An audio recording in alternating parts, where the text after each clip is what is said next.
तसं समजून सिद्धी जोहरच्या सैन्याकडनं ते पकडले गेले आणि स्वराज्याच्या कामी आले. पन्हाळ्यातनं बाहेर पडताना महाराजांच्या समवेत होते स्वराज्याचे गुप्तहेर बहिर्जी नाईक, रायाजी बांदल, फुलाजी प्रभू, बाजी प्रभू देशपांडे यांच्यासह निवडक 600 मावळे. विशाळ गड जवळ करायचा होता. वाटेत होती घोडखिंड, ती पार करून पुढे विशाळगड गाठायचा होता. पन्हाळगड ते घोडखिंड अंतर होतं 48 किलोमीटर, तर घोडखिंडीपासून विशाळगड होता 10 ते 12 किलोमीटर अंतरावर. शिवा काशीदनं मारल्यानंतर महाराजांच्या मागोमाग आला आपलं सैन्य घेऊन तो सिद्धी मसूद, सिद्धी जोहरचा जावई. आणि ही खबर महाराजांना लागली.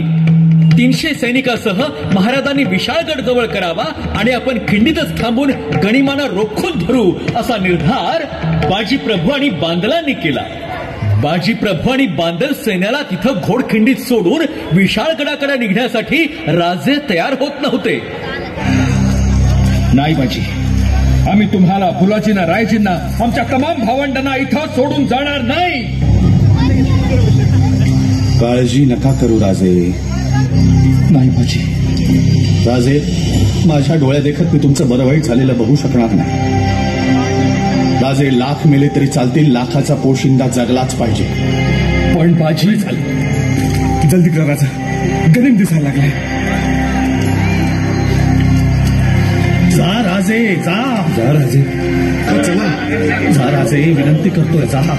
आपल्या जीवाभावाच्या सवंगड्यांना सोडून जाण्याची राजांची इच्छाच नव्हती मुळी. येतो. जा राजे, पुढे वा राजे. विशाळगडावर पोहोचल्यावरती तोफांचे 5 बार द्या. तोपर्यंत या घोडखिंडीत अडकून ठेवतो गनिम. काय ते ठरलं आणि राजे निघाले.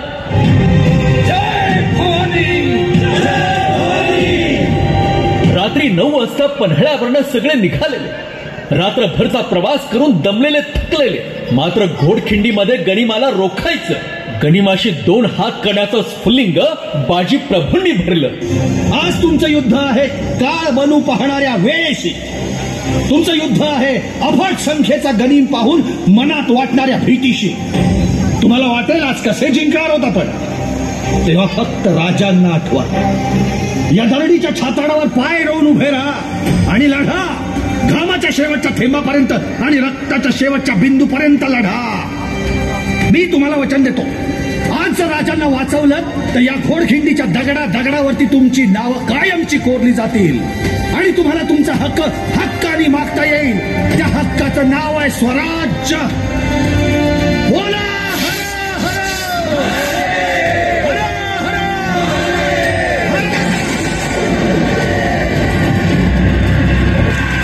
मागे आपले सहकारी आणि सगळ्यात पुढे बाजी प्रभू देशपांडे. अकेले खड़े हो, हट जाओ वरना कीमा बना देंगे. यलगार हो.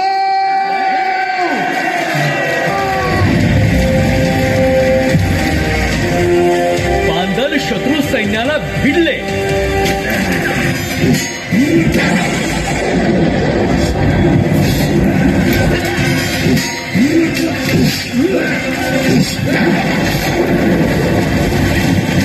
आपली सेना अवघी 300 जणांची, तर शत्रू अमाप. राजे विशाळगडाकडे निघालेले. तिकडे जसवंतराव पालवणीकर व सूर्यराव सुर्वे आडवे आले. राजांनी त्यांचं पारिपत्य केलं आणि दुपारी 2च्या सुमारास राजे विशाळगडावर पोहोचले.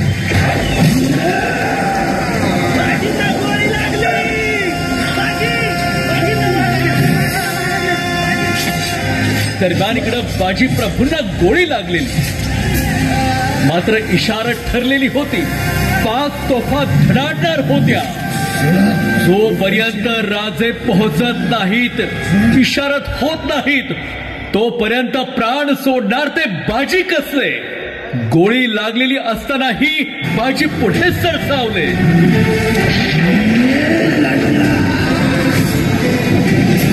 बाजी द्वेषानं लढत होते, रक्तबंबाळ झालेले होते, अंगावर जखमाच जखमा झालेल्या तरीही दोन्ही हातात शमशेर घेऊन बाजी अव्याहतपणे लढत होते.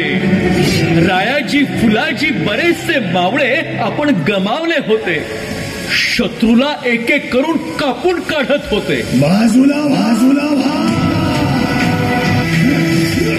प्रचंड स्वामीनिष्ठा ही झुंज थांबत नव्हती.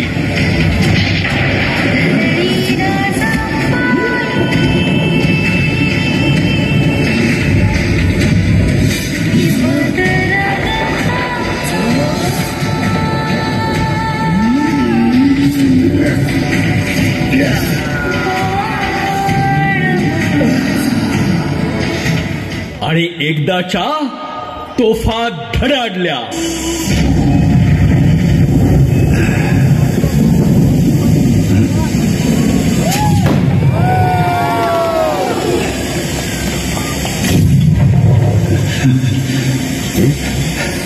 या वीर योद्ध्याचं शौर्य पाहून आज आसमंतही आसवत ढाळत होता.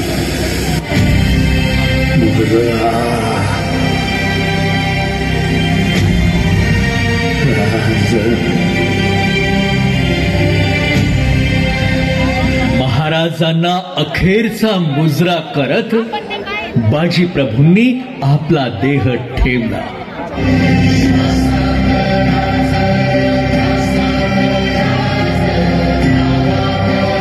शौर्याची आणि बलिदानाची गंगोत्री घोडखिंड, अन्यायाविरुद्ध लढण्याची प्रेरणा देणारी ती